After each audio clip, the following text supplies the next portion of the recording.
बलात्कारियों की बीवी को टिकट देते हो, क्या बोलोगे? उनका कार में लटका देते हो। शहर का शहर उजड़ ना जाए माफिया। मेरा नाम बदल दीजिए। नमस्कार, न्यूज पीआर में आप सभी का स्वागत है। मैं हूं प्रीति।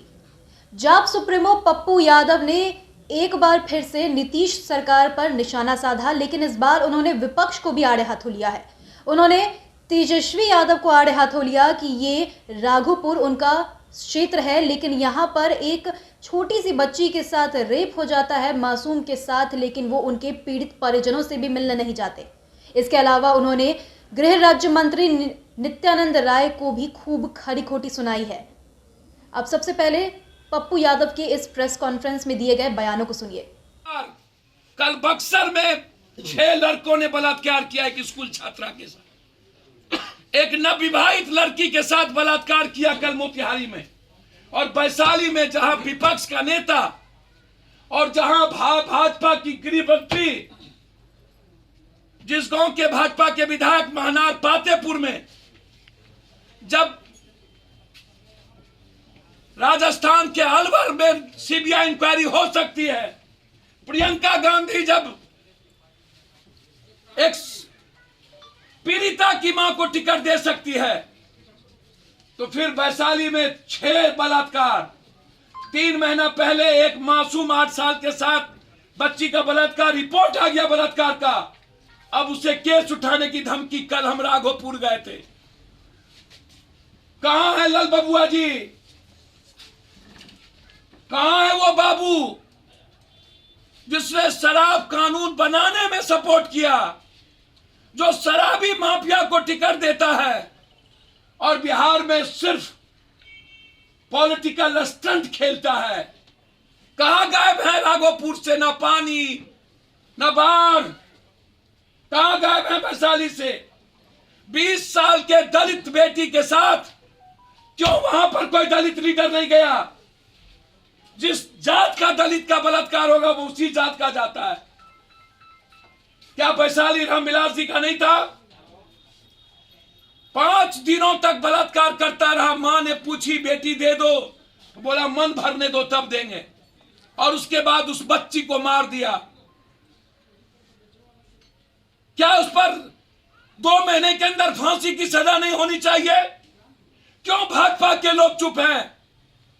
मनीषा यादव एक मासूम बच्ची का बलात्कार करके जिंदा लटका दिया, जो गृह मंत्री के लोकसभा में है हलई। वहीं पर एक रवि पासवान बच्ची की चौकीदार ने बलात्कार किया। फिर एक महतो 8 साल की बच्ची का बलात्कार करके उसको छोड़ दिया। और एक नेता वैशाली के बगल में गंगा है, डूब के मर क्यों नहीं जाते तुम लोग? या तो रिजाइन करो, या तो औकात है तो बोलो।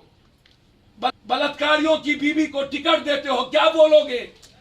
बलात्कारियों की बीवी से पैसे लेते हो, क्या बोलोगे? बलात्कारी के बीवी को टिकट देगा तो फिर बलात्कारियों का मन बढ़ेगा ना? क्या करते हम? या तो खुद सुसाइड कर लेते, या तो ताकत यदि हम में होती तो हम ऐसे लोगों को नंगा तार में लटका देते। आप क्या करते? देश क्या करता? पूरा भाजपा ही अलबर अलबर कर रहा है। फिर हाजीपुर क्यों नहीं? तीसरी चीज, अंतिम चीज, लगातार बिहार में व्यवसायियों का मर्डर। हर दिन नालंदा में नीतीश जी के घर के बगल में दिन में 10 बजे व्यवसायियों का मर्डर। मोतिहारी में 4 मर्डर। कब रुकेगा ये मौत का सिलसिला? पार्टी लड़ाई आर पार के मूड में है। इसीलिए हम लोगों ने निर्णय लिया है कि मजबूती के साथ शराब माफिया बलात्कारियों के खिलाफ और इस अपराध के खिलाफ 24 तारीख को निर्णायक लड़ाई के साथ शुरू करेंगे। उसके बाद राजभवन मार्च करेंगे।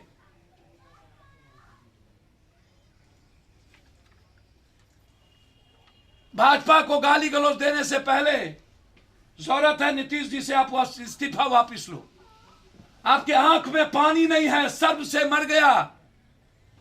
भाजपाइयों के को आंख का पानी बेहुद्दा शर्मिंदा, घटक दल में रहोगे और गाली दोगे तो शराब के सवाल पर समर्थन वापस लो और चुनाव की तैयारी करो। सिर्फ नीतीश कुमार के बर्खास्त से नहीं होगा, ये सारे नेताओं के चरित्र दागदार हैं, सब मिले हैं इन माफियाओं से। इसीलिए हम शराब माफियाओं के खिलाफ जंग ऐलान की घोषणा करते हैं। सिर्फ नीतीश कुमार फिर 5 महीना हमें जेल में बंद ना कर दे। आप घोषणा करिए, शहर का शहर उजड़ ना जाए। माफिया, मेरा नाम बदल दीजिए, मैं प्रोटेक्शन चाहता हूं। क्या करते हम? या तो खुद सुसाइड कर लेते, या तो ताकत यदि हम में होती तो हम ऐसे लोगों को नंगा तार में लटका देते। आप क्या करते? देश क्या करता? पूरा भाजपा ही अलबर अलबर कर रहा है, फिर हाजीपुर क्यों नहीं? तीसरी चीज, अंतिम चीज, लगातार बिहार में व्यवसायियों का मर्डर। हर दिन नालंदा में नीतीश जी के घर के बगल में दिन में 10 बजे व्यवसायियों का मर्डर, मोतिहारी में 4 मर्डर। कब रुकेगा ये मौत का सिलसिला?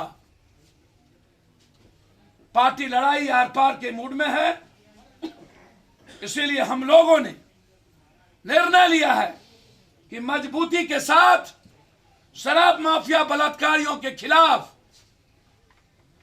और इस अपराध के खिलाफ 24 तारीख को निर्णायक लड़ाई के साथ शुरू करेंगे। उसके बाद राजभवन मार्च करेंगे।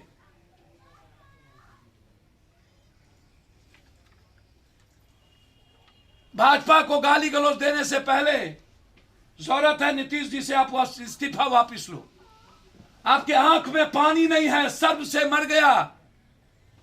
भाजपाइयों के को आंख का पानी बेहुद्दा शर्मिंदा, घटक दल में रहोगे और गाली दोगे तो शराब के सवाल पर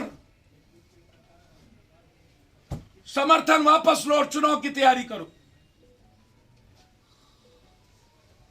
सिर्फ नीतीश कुमार के बर्खास्त से नहीं होगा, ये सारे नेताओं के चरित्र दागदार हैं, सब मिले हैं इन माफियाओं से। इसीलिए हम शराब माफियाओं के खिलाफ जंग ऐलान की घोषणा करते हैं। सिर्फ नीतीश कुमार फिर 5 महीना हमें जेल में बंद ना कर दे। आप घोषणा करिए, शहर का शहर उजड़ ना जाए।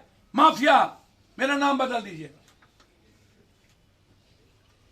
मैं प्रोटेक्शन चाहता हूं। अब कितनी मौत के बाद एक टाइम और कितना मौत होगा तो हम सब यह गाइडलाइन तय कर देंगे कि इस मौत के बाद अब शराब ना बचेगी, या नहीं तो हम फिर तरीके बदलेंगे। आपकी मुहिम पर मेरा शक नहीं है, लेकिन जो तरीका है वो बिल्कुल गलत है। जिद पर हम नहीं कुछ कर सकते। हाई कोर्ट ने गुहार लगाई है सुप्रीम कोर्ट से कि शराब के कारण अत्यधिक भार पड़ चुका है। सुप्रीम कोर्ट ने स्पष्ट कहा है कि आप कानून गलत बनाते जाएं और मैं बेल रिजेक्ट करता जाऊं।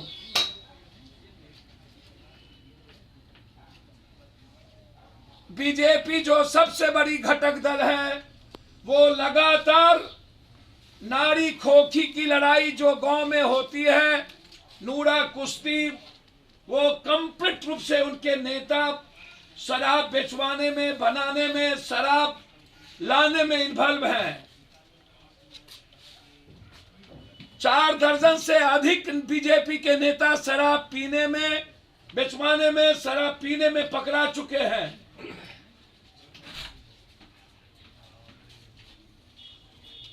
वो लगातार नीतीश जी पे हमला कर रहे हैं, तो एक तरफ सुप्रीम कोर्ट, दूसरे तरफ हाई कोर्ट, तीसरे तरफ उसके घटक दल का नेता,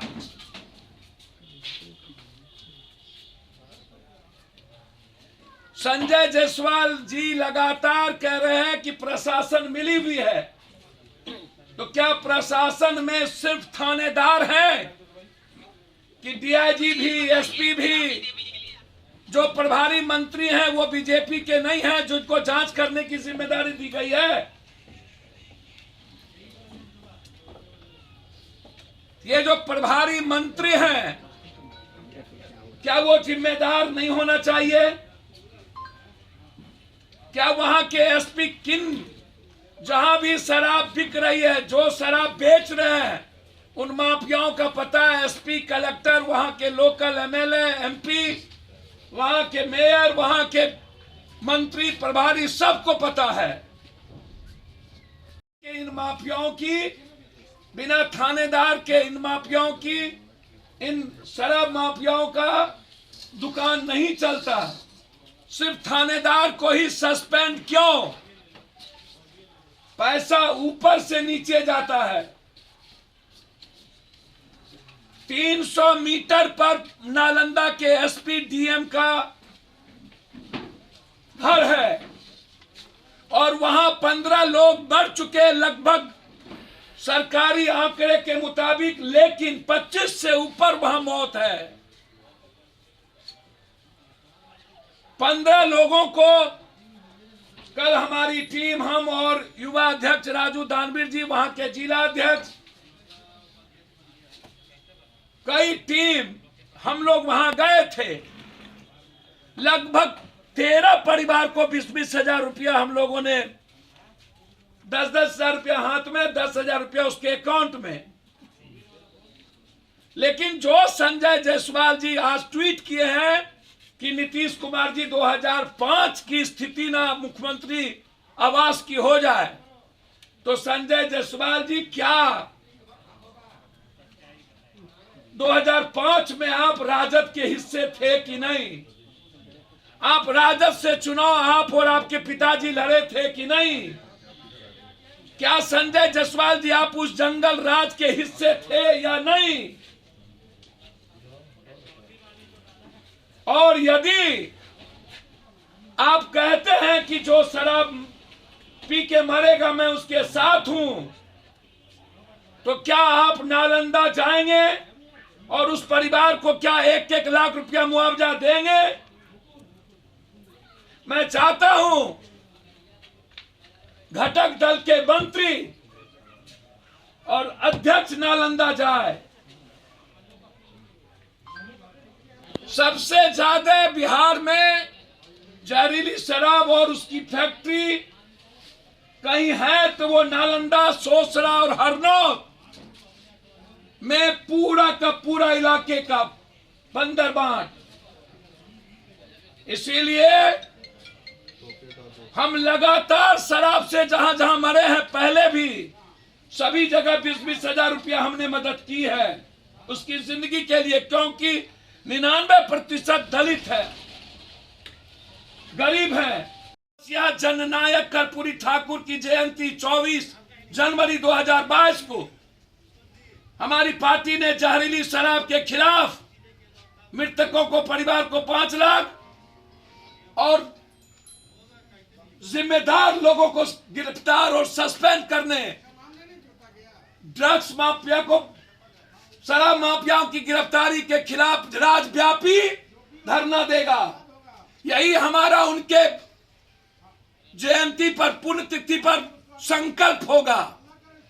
कर्पूरी ठाकुर जी का सिर्फ ये मनाने वाले लोग नहीं, उस दिन पूरे बिहार में जहरीली शराब माफियाओं के खिलाफ हम मुहिम शुरू करेंगे। तो इस खबर में इतना ही। आप बने रहे न्यूज़ PR के साथ और हमारे चैनल को सब्सक्राइब जरूर कर ले। धन्यवाद।